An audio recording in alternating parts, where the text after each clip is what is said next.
Existe um silêncio mais ensurdecedor que qualquer grito, um silêncio que se estende por décadas, cobrindo verdades que o tempo e o poder tentaram sepultar nas profundezas da história.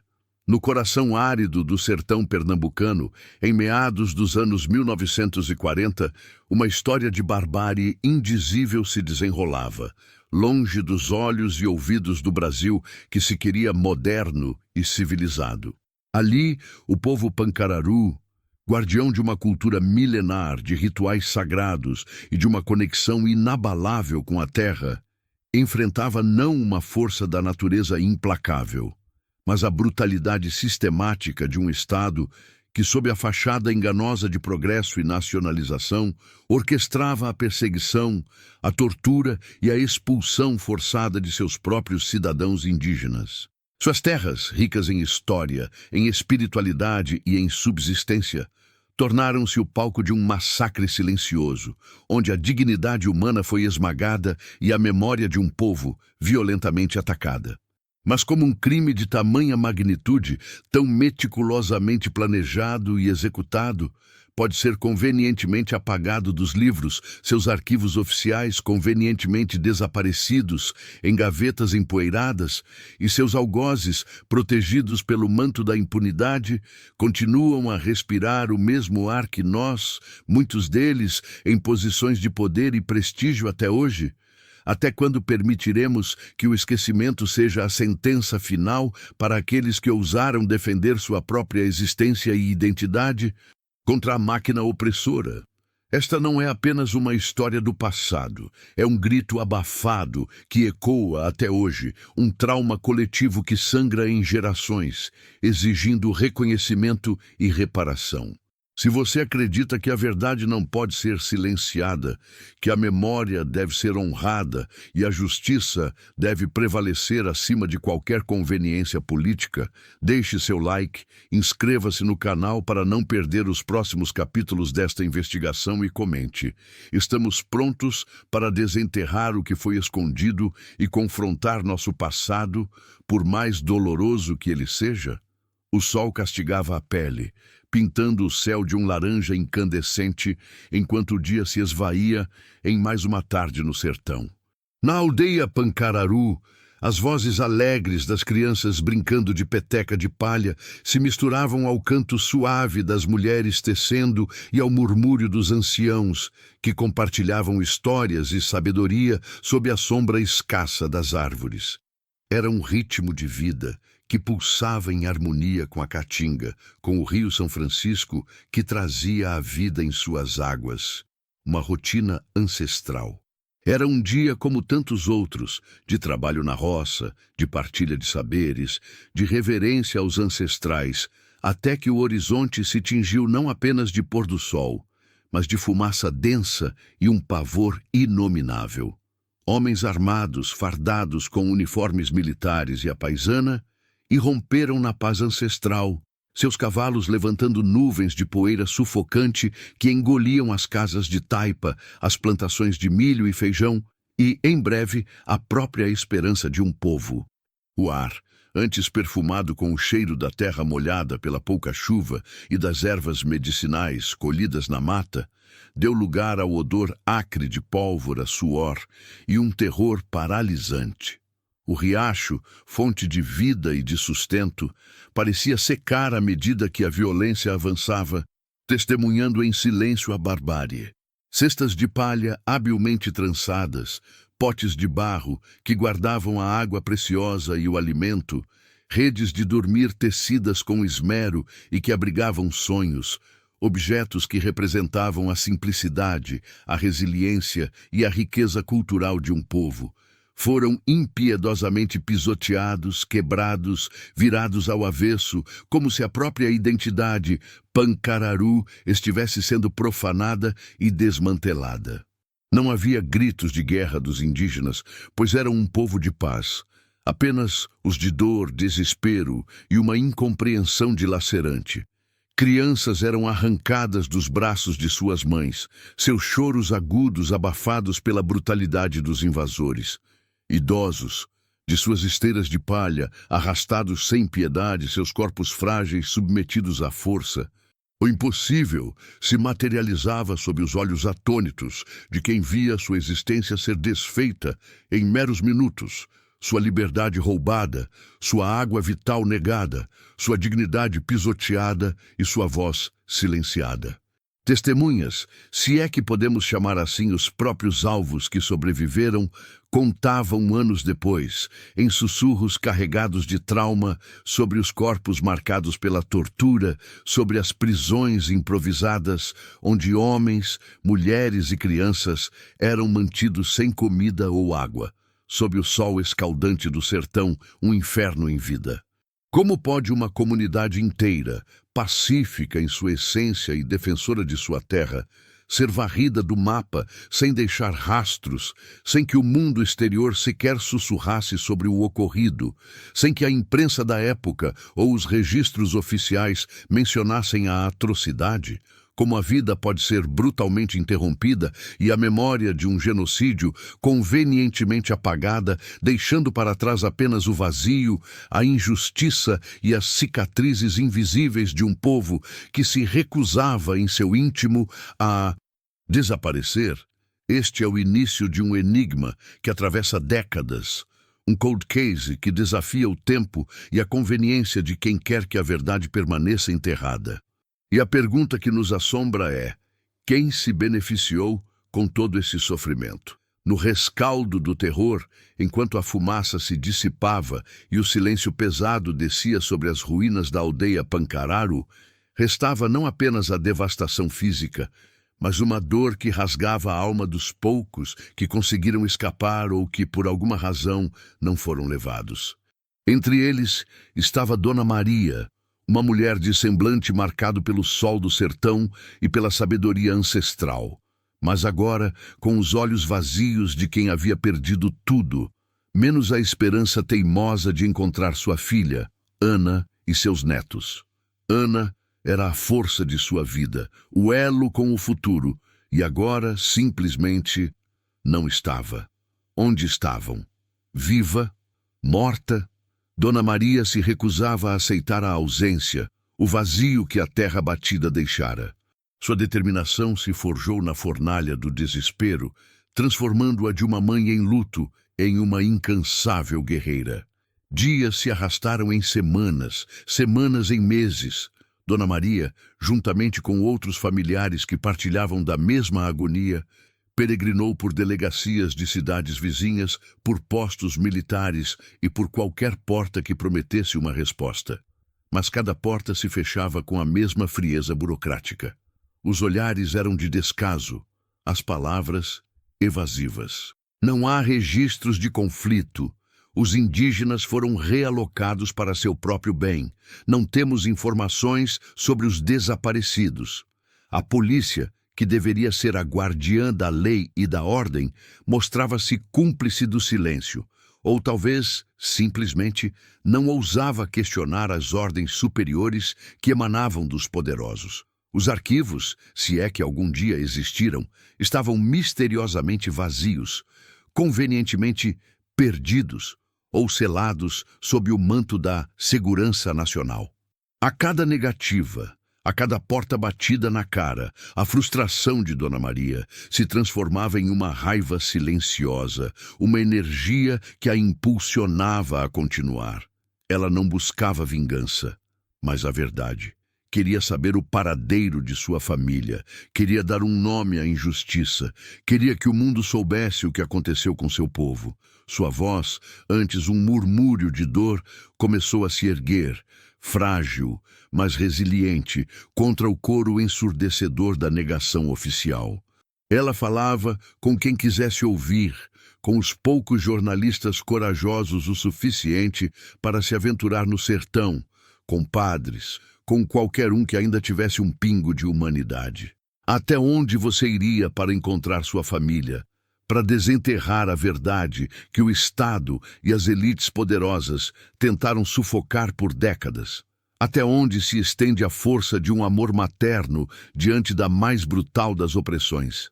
Se a história de Dona Maria e a busca incansável por sua família ressoa em você, se você sente a urgência de que essas vozes sejam ouvidas, compartilhe este vídeo.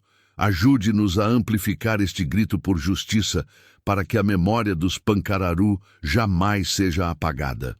Enquanto a família Pancararu lutava contra o esquecimento, a comunidade ao redor da aldeia, embora abalada, parecia dividida por um véu de medo e conveniência. A pequena cidade mais próxima, antes um ponto de troca e convívio, transformou-se em um foco de sussurros e silêncios pesados. Rumores circulavam como o vento seco da caatinga.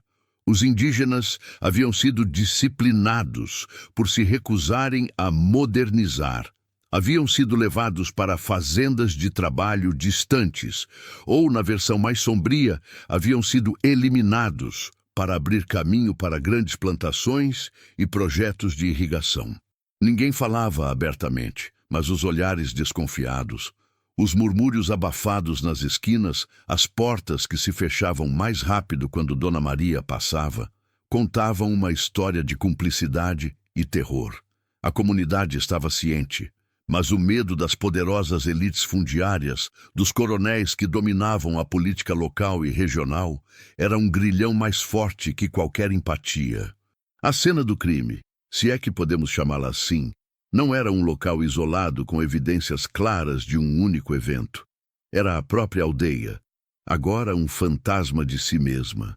O que os olhos oficiais viram, ou fingiram ver, foi apenas terra desolada, algumas cabanas em ruínas, objetos quebrados, um cenário que poderia ser interpretado como abandono, não como massacre.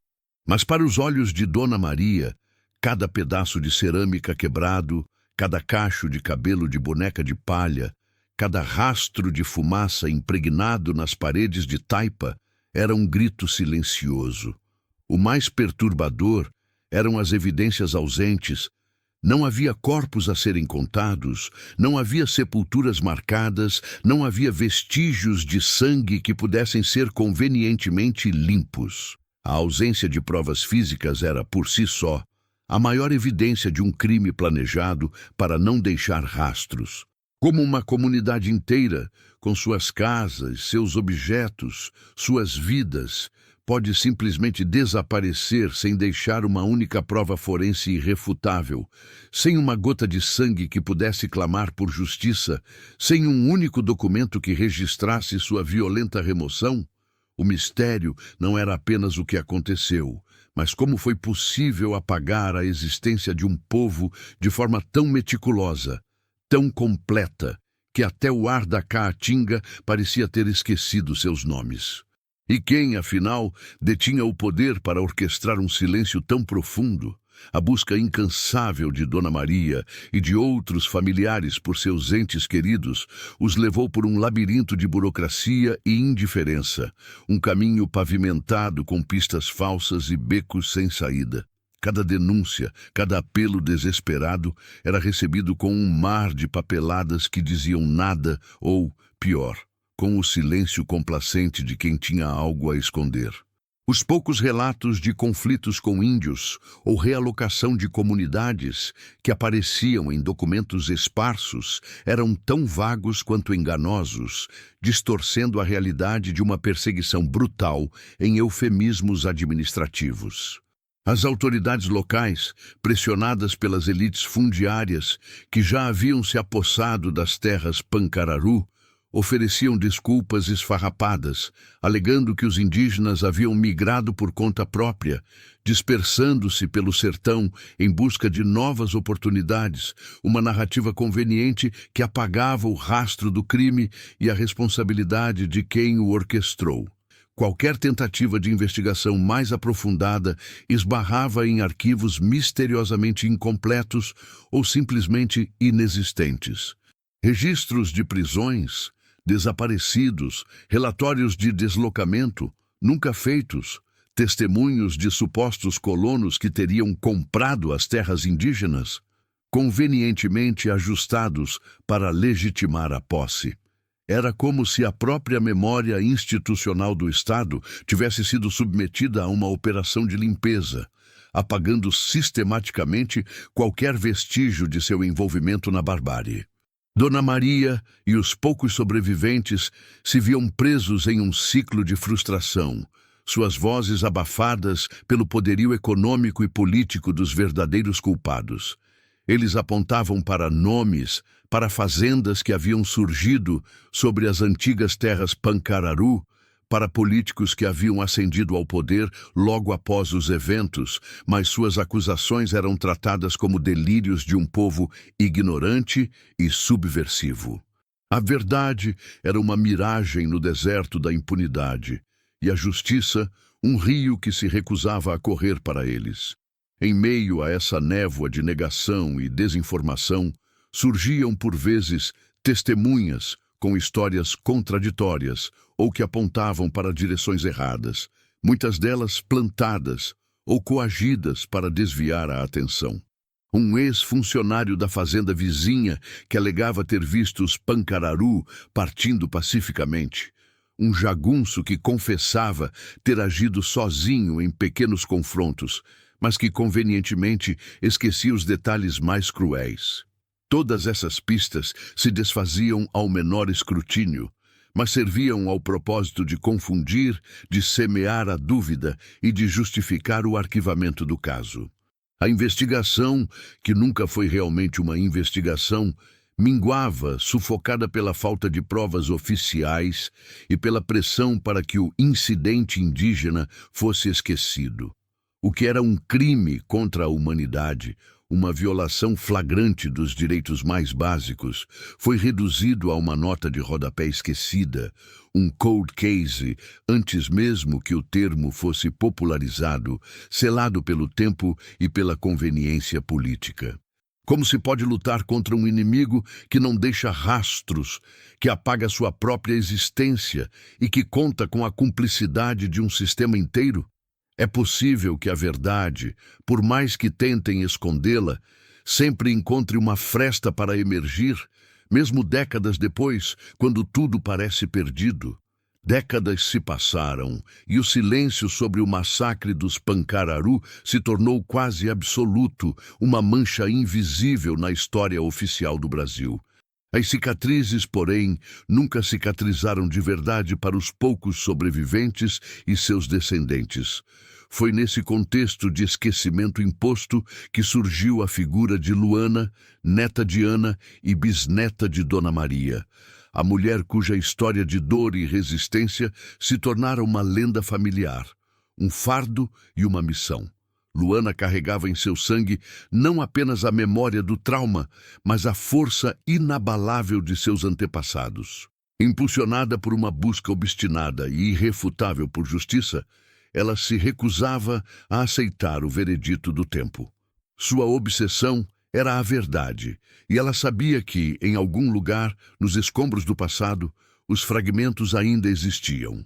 A jornada de Luana a levou a conhecer Pedro, um jovem e idealista jornalista investigativo, recém-saído da faculdade, com um fogo na alma e uma sede por histórias que o sistema tentava calar.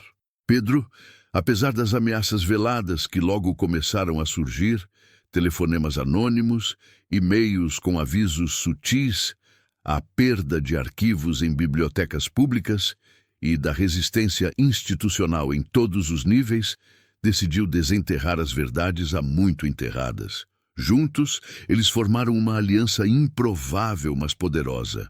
Pedro, com suas habilidades de pesquisa e acesso a ferramentas modernas, e Luana, com sua conexão ancestral, sua intuição e os sussurros de sua família, começaram a mapear o quebra-cabeça. O avanço científico e a democratização da informação, inimagináveis nos anos 40, tornaram-se seus maiores aliados.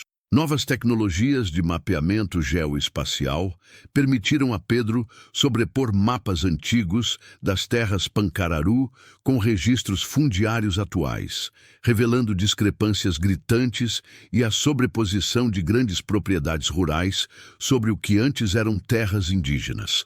A análise de documentos históricos digitalizados, antes inacessíveis, começou a revelar padrões de movimentação de tropas e de conflitos que, em retrospecto, pareciam coordenados.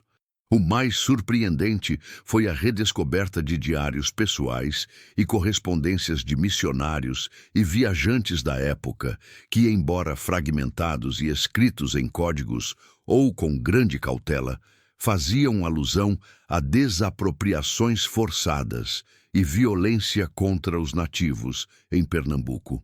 Essas descobertas, embora não fossem provas concretas de um massacre, eram o fio da meada, o sopro de vida em um caso que a todos parecia morto. A esperança reacendeu, não como uma chama vibrante, mas como uma brasa teimosa, pronta para incendiar a verdade. O que mais esses arquivos escondidos poderiam revelar? E quem, afinal, seriam os verdadeiros rostos por trás da barbárie, agora que a escuridão do tempo começava a se dissipar?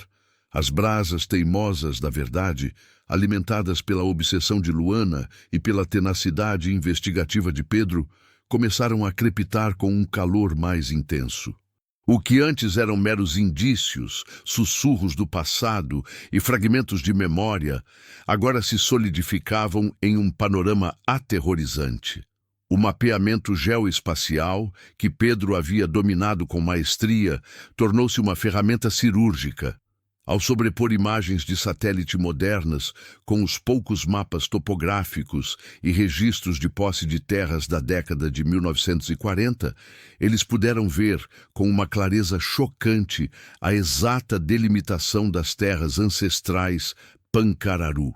E sobrepostas a elas, como um parasita, surgiam as extensas fazendas de gado e monoculturas, que décadas depois pertenciam a algumas das famílias mais influentes e ricas da região. Não era uma coincidência, mas um padrão, uma estratégia de grilagem institucionalizada, onde a pacificação indígena era apenas um eufemismo para a desapropriação violenta.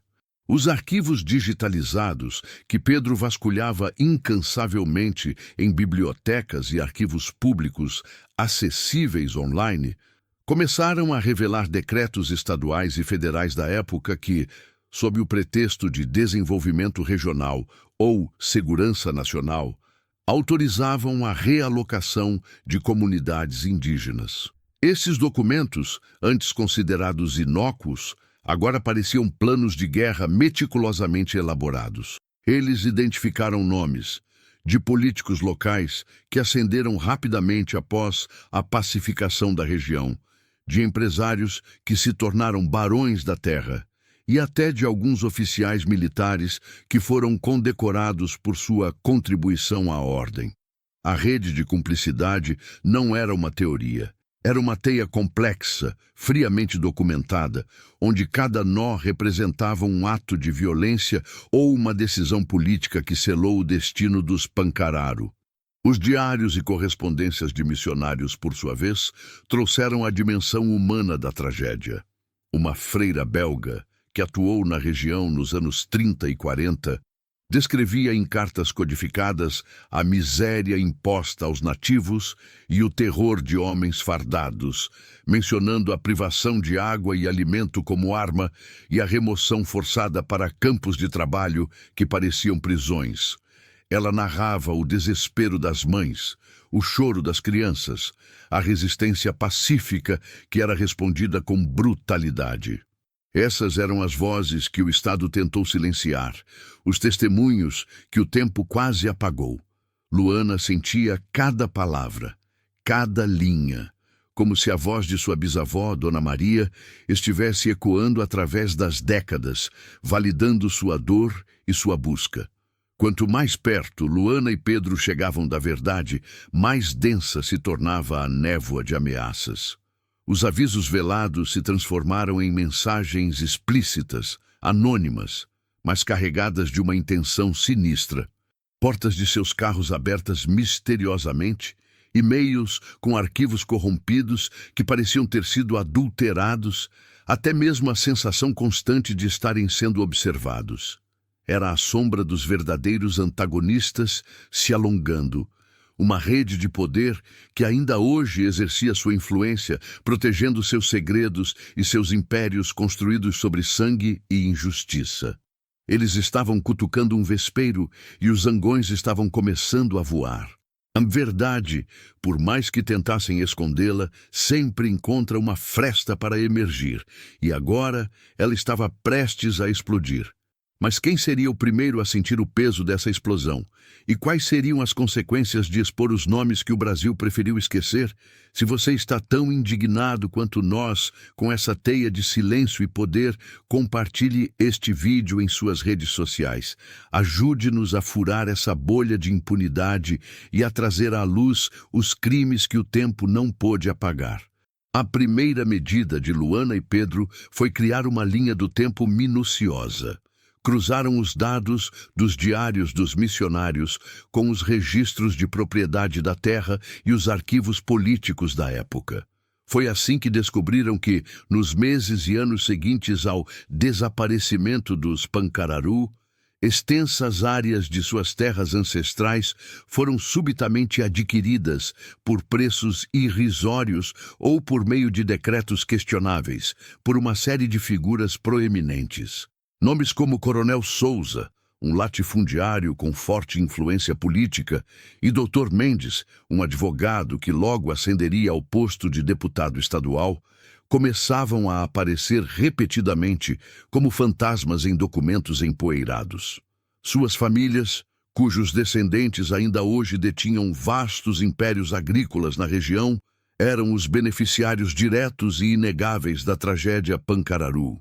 Pedro, com sua expertise em dados abertos e análise forense digital, conseguiu acessar antigos registros comerciais e financeiros, ligando essas famílias não apenas à posse da terra, mas a empresas que prosperaram exponencialmente logo após a pacificação da área. Não eram apenas terras para cultivo.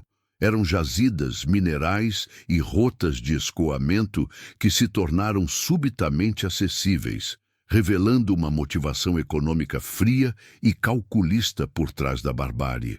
A civilização dos Pancararu, na verdade, significava a abertura de caminho para o lucro de poucos, para a expansão de um poder que não conhecia limites morais.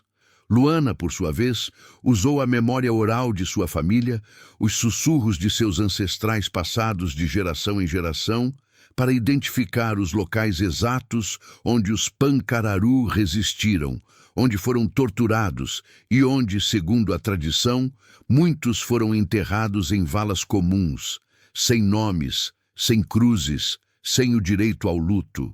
Esses locais coincidiam, de forma perturbadora e quase cínica, com áreas que foram rapidamente transformadas em pastagens ou campos de cultivo intensivo, como se a própria terra tivesse sido apressadamente limpa para apagar as evidências de um crime.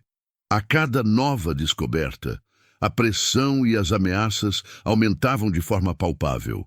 O carro de Pedro foi vandalizado, seus freios misteriosamente comprometidos em uma rodovia deserta. Luana recebeu cartas anônimas com ameaças veladas à sua família, lembrando-a do destino daqueles que mexem com o passado. Mensagens que evocavam a dor e o medo que seus antepassados sentiram.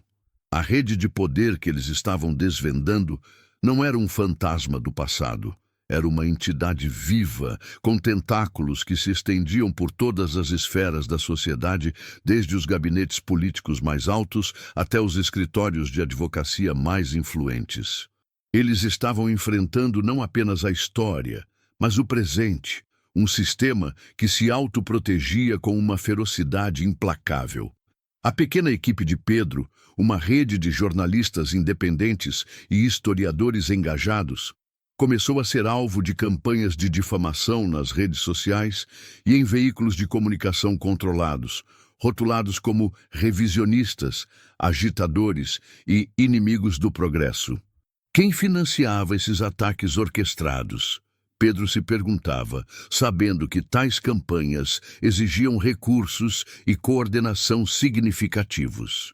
A resposta veio de forma indireta, mas contundente: um ex-funcionário de uma agência de publicidade ligada a uma das famílias citadas, movido por remorso e um senso tardio de justiça, vazou documentos internos que mostravam estratégias de comunicação para descreditar narrativas históricas incômodas e proteger a imagem de clientes tradicionais e seus legados. A ligação entre o poder econômico e a máquina de desinformação era inegável e nefasta. Avançando ainda mais, Luana e Pedro descobriram que um dos oficiais militares condecorados pela pacificação da região, um general Silva, havia sido o principal articulador da operação. Ele não apenas comandou as tropas que invadiram a aldeia, mas também supervisionou a realocação forçada e a limpeza da área. Seu nome aparecia em relatórios militares desclassificados que Pedro conseguiu desenterrar de um arquivo obscuro no Rio de Janeiro. Relatórios que, surpreendentemente, haviam sido esquecidos no processo de digitalização. Nesses documentos, a linguagem era fria e técnica, mas a intenção brutal e desumana. Neutralização de focos de resistência indígena para garantir o progresso nacional. A verdade nua e crua era que o Estado, sob a batuta de figuras como o General Silva e seus aliados políticos e fundiários, não apenas permitiu, mas orquestrou a barbárie. A mais chocante das descobertas, contudo, veio de um antigo registro de óbitos de um pequeno cartório do interior, que havia sido digitalizado por um projeto universitário independente e ainda não havia sido devidamente indexado. Nele, em uma página amarelada e frágil, havia dezenas de registros de morte por causa indeterminada, ou doença súbita em um curto período, todos de indivíduos com sobrenomes Pancararu, datados dos meses seguintes ao massacre.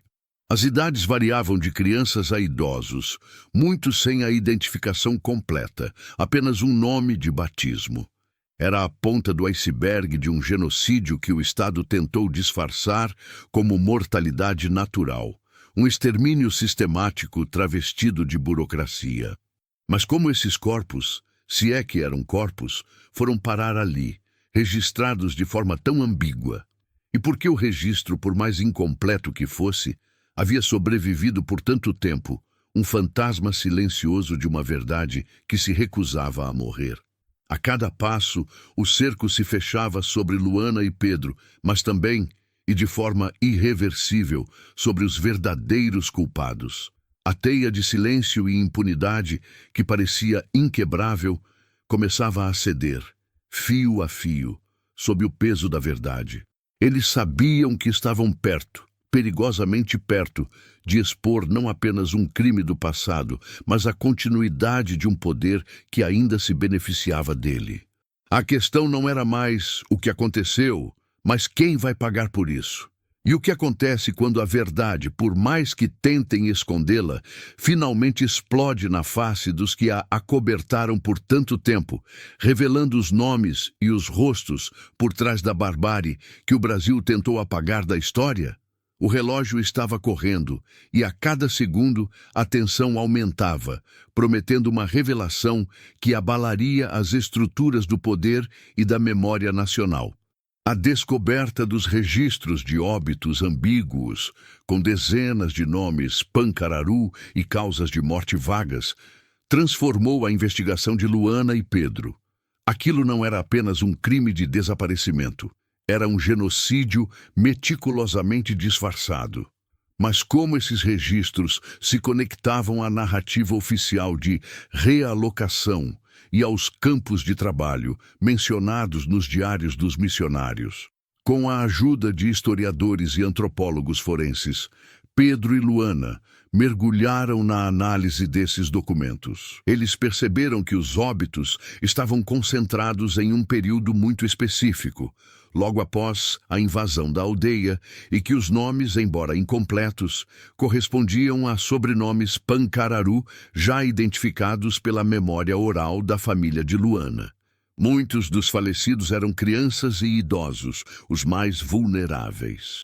A pesquisa revelou que, na época, era comum que grandes fazendas ou projetos estatais que utilizavam mão de obra forçada ou semi-escrava tivessem seus próprios registros de mortalidade, muitas vezes subnotificados ou com informações deturpadas para evitar escrutínio.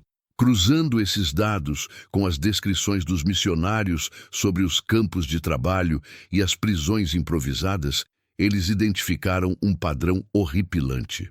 O general Silva, em seus relatórios, mencionava a criação de centros de reeducação para indígenas em fazendas recém-adquiridas pelos coronéis e políticos aliados. Estes centros eram, na verdade, locais de detenção onde os pancararu eram submetidos a trabalho exaustivo, privação de água e alimento e tortura psicológica e física, com o objetivo de quebrar sua resistência cultural e forçá-los a abandonar suas terras e identidade. As mortes por causas indeterminadas eram o resultado direto dessas condições desumanas. Um extermínio lento e sistemático. A obsessão de Pedro o levou a um antigo repositório de mapas topográficos da década de 1950, onde, surpreendentemente, um mapa militar de uso restrito continha uma pequena anotação em código, indicando a localização de um posto de vigia e reeducação indígena, um dos eufemismos para os campos de trabalho forçado. A coordenada apontava para uma área isolada dentro de uma das fazendas mais extensas, hoje pertencente aos descendentes do coronel Souza. Era o elo que faltava. A prova geográfica de que os pancararu não haviam migrado, mas haviam sido sistematicamente confinados e explorados. Luana, ao visitar a área, sentiu um arrepio. Aquele local, hoje coberto por pastagens e plantações, era para sua família um lugar de dor e memória. Guiada pelas histórias de sua bisavó, ela identificou um trecho de terra onde a vegetação parecia diferente, o solo mais denso, como se guardasse segredos profundos. Com a ajuda de um geólogo independente que se sensibilizou com a causa, eles realizaram uma varredura com georradar. Os resultados foram chocantes. Anomalias no subsolo indicavam a presença de valas comuns, corroborando as lendas familiares e os registros de óbitos ambíguos. Não eram apenas mortes, eram enterros clandestinos, uma tentativa desesperada de apagar a existência de centenas de pessoas. A terra, que o Estado e os coronéis tentaram roubar, agora revelava os crimes que ela mesma havia engolido. A cada evidência desenterrada, a rede de poder reagia com fúria crescente. Pedro foi demitido de seu trabalho de freelancer por pressão externa. E Luana teve sua vida revirada por denúncias anônimas e ameaças diretas à sua família. Uma noite, enquanto Pedro trabalhava em seu pequeno escritório improvisado, um tijolo com um bilhete de aviso foi atirado pela janela. O passado deve permanecer enterrado. Pense na sua família. A mensagem era clara. Eles estavam se aproximando demais. A verdade, que parecia um fantasma distante, agora tinha rosto e nome e estava prestes a se materializar em uma acusação formal. Mas quem se atreveria a proferir essa acusação? E o que aconteceria quando os nomes por trás da barbárie, protegidos por décadas de silêncio e poder, fossem finalmente arrastados para a luz, forçando o Brasil a confrontar seu próprio passado sombrio? A linha entre a vida e a morte, entre a justiça e a impunidade, estava mais tênue do que nunca. A linha tênue entre a vida e a morte, entre a justiça e a impunidade, não podia mais ser ignorada. Luana e Pedro, com a vida sob ameaça constante, sabiam que tinham em mãos não apenas uma história, mas um arsenal de provas irrefutáveis. A revelação dos registros de óbitos forjados, as anotações militares sobre os centros de reeducação e, acima de tudo, as anomalias detectadas pelo georradar, as valas comuns, eram um grito silencioso que exigia ser ouvido. Juntos, eles organizaram uma coletiva de imprensa clandestina, convidando um seleto grupo de jornalistas independentes e representantes de organizações de direitos humanos. O local, um pequeno auditório universitário, longe dos olhos e ouvidos da rede de poder. Quando Pedro projetou os mapas sobrepostos, as imagens de satélite e os documentos digitalizados, a sala mergulhou em um silêncio pesado. Luana, com a voz embargada, mas firme, apresentou os diários dos missionários e os testemunhos orais de sua bisavó, Dona Maria. Ela apontou para os nomes: General Silva, o arquiteto da barbárie, Coronel Souza e Dr. Mendes, os beneficiários diretos do sangue Pancararu, cujas famílias, até hoje, controlavam vastas extensões de terra e poder na região. O inimigo oculto, o sistema que tentou apagar a existência de um povo, não era um fantasma distante, mas uma teia de famílias e instituições que se perpetuaram no poder, construindo seus impérios sobre a desgraça alheia. A matéria explodiu. Não foi apenas um escândalo, mas um terremoto que abalou as estruturas do poder e da memória nacional. As famílias Souza e Mendes, antes intocáveis, viram seus nomes estampados em manchetes, manchados pelo passado que tentaram enterrar. A pressão popular e internacional cresceu exponencialmente. Embora a confissão formal ainda estivesse por vir, a verdade, crua e incontestável, já havia sido arrastada para a luz. O Estado, compelido pela força da narrativa e das evidências, foi forçado a reabrir o caso Pancararu, iniciando uma investigação oficial que, por décadas, foi convenientemente ignorada. Ainda há um longo caminho a percorrer. A luta por reparação e justiça plena para o povo Pancararu continua, e os culpados, ou seus herdeiros, ainda resistem com unhas e dentes. Mas o silêncio foi quebrado, o véu da impunidade rasgado. A história do massacre dos Pancararu, antes um sussurro esquecido, agora ecoa como um clamor por reconhecimento e verdade. Essa não é apenas a história de um crime, é a história da resiliência de um povo e da coragem de quem se recusa a deixar que a memória seja apagada. E outras verdades incômodas ainda jazem sob a poeira da história, esperando por alguém que ouse desenterrá-las. Se esta história te tocou e te fez refletir sobre a importância de lutar por justiça e memória, comente abaixo. A verdade sempre emerge. Sua voz é fundamental para que o passado não seja esquecido e a impunidade não seja a última palavra.